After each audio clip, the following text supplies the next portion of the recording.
আমদানি পর্যায়ে রাজস্ব আদায়, বাণিজ্য সহজীকরণ ও আর্থিক শৃঙ্খলা নিশ্চিত করতে প্রণয়ন করা হয়েছে কাস্টমস আইন ২০২৩। গত ১৩ই নভেম্বর গেজেট প্রকাশ হলেও বাস্তবায়ন শুরু হবে আগামী ৬ জুন থেকে।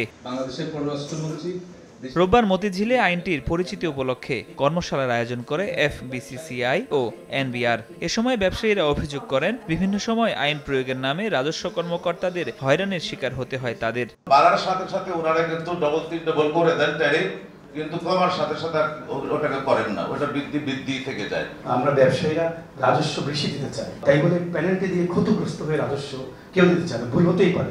নতুন আইন ব্যবসায়ীদের খরচ কমাতে ও চোরাচালান রোধে কার্যকর ভূমিকা রাখবে প্রত্যাশা রেখে এফবিসিসিআই সভাপতি বলেন, আইন ঠিকঠাক বাস্তবায়ন হচ্ছে কিনা তাও এনবিআরকে বিবেচনায় রাখতে হবে। শুল্কায়নের সময় অ্যাসেসমেন্টগুলো পরিবর্তনের কারণে আমদানিকারকদের হয়রানির সম্মুখীন হতে হয়, অতিরিক্ত ড্যামারেজ দিতে হয়। এই সকল কারণে পণ্যের মূল্য অনেক সময় বৃদ্ধি পায়। আইন যতই সুন্দর হোক, তার যথাযথ বাস্তবায়নের উপর নির্ভর করবে ব্যবসা বাণিজ্য কতটুকু সহজীকরণ হবে। নগদে ৫০০ টাকা বা তার বেশি পেমেন্টে পেতে পারেন ঢাকায় জমিসহ ২০ কোটি টাকার পুরস্কার।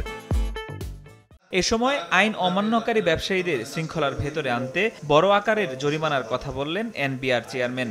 ছোট জরিমানা কাজ করে না, তাহলে অনবরত আমি ইনডিসিপ্লিন হব, অনবরত জরিমানা দেবো, অনবরত ইনডিসিপ্লিন হব।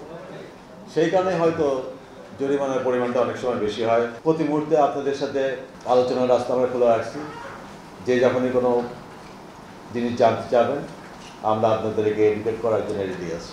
রাজস্ব আদায় নিয়ে ঢালাওভাবে অভিযোগ না করে সুনির্দিষ্ট অভিযোগ করারও আহ্বান জানান তিনি। আমি নিজে ইনভেস্টিগেট করবো এই জিনিসটা। ফরহাদুর রহমান, সময় সংবাদ, ঢাকা।